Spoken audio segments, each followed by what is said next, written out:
you and Magic were the best duo ever, or Kobe and Shaquille for the Lakers? I don't know. Jerry West and Elgin Baylor weren't too bad either.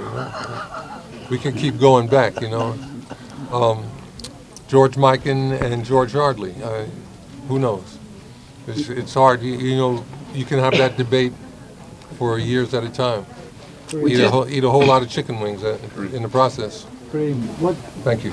what's your biggest All-Star memory? My biggest All-Star memory was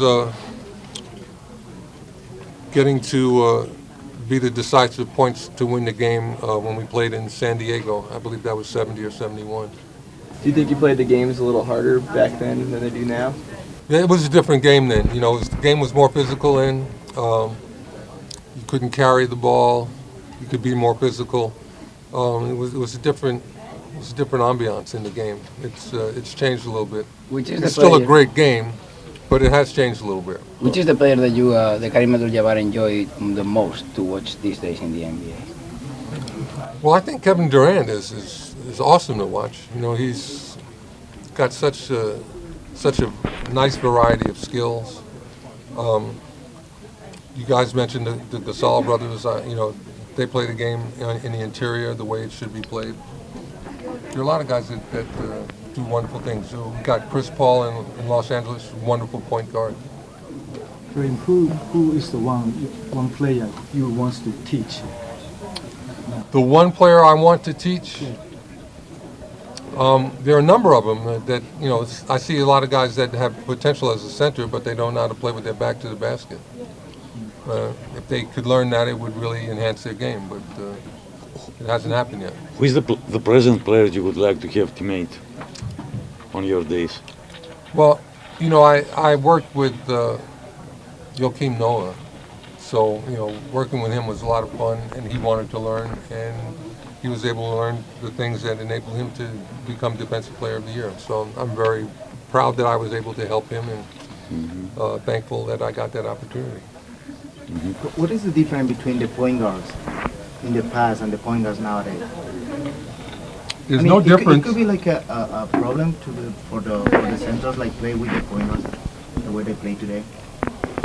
I don't think so. You got to put your team together and use it to exploit the various skills of the players. So that all of that would depend on what skill these players have. So you'd have to be a lot more specific as to like who you're talking about and under what circumstances. You really got to get into some depth there. You have mentioned the kind of basketball San Antonio plays. Do you like that kind of basketball? To share the ball, to be... Well, yeah, the sharing the ball and giving the open guy the opportunity to take the shot, that's classic basketball. That's what I learned growing up here in New York. Get the ball to the open man. Everybody goes to the basket to rebound. Everybody plays defense. It's a very smart way to play the game. You see, guys, there are now more teams following that style? No. Could you talk a little bit? I don't see it. A lot of the game has broken down into just 2-on-2. The pick and roll, pick and roll, pick and roll, pick and roll, and a lot of the fans are getting bored with that. It should be a lot more intricate offensive play. Sorry, could you talk a little bit about the legacy of Kobe Bryant? Is he the greatest Laker of all time? I don't know. You start with George Mikan. He was a pretty good Laker. Elgin, Jerry West, Wilt.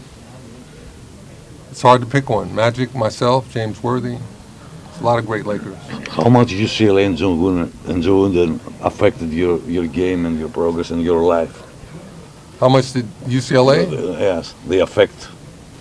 Well, I got to grow in the game in a very healthy place to grow in the game. That was a lot of fun playing at UCLA.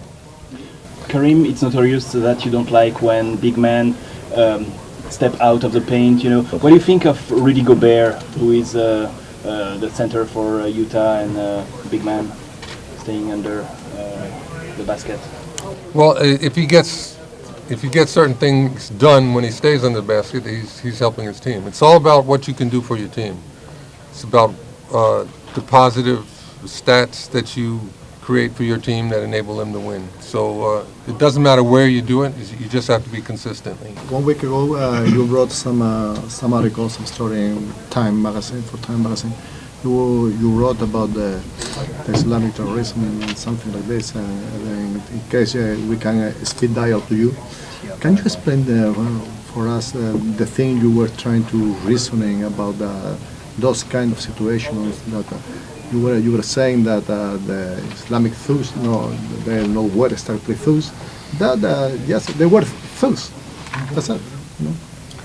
Well, just what I had to say was that Muslims, by and large, are law-abiding citizens most of the places that they live, and that people who resort to murder and mayhem are not representative of Islam.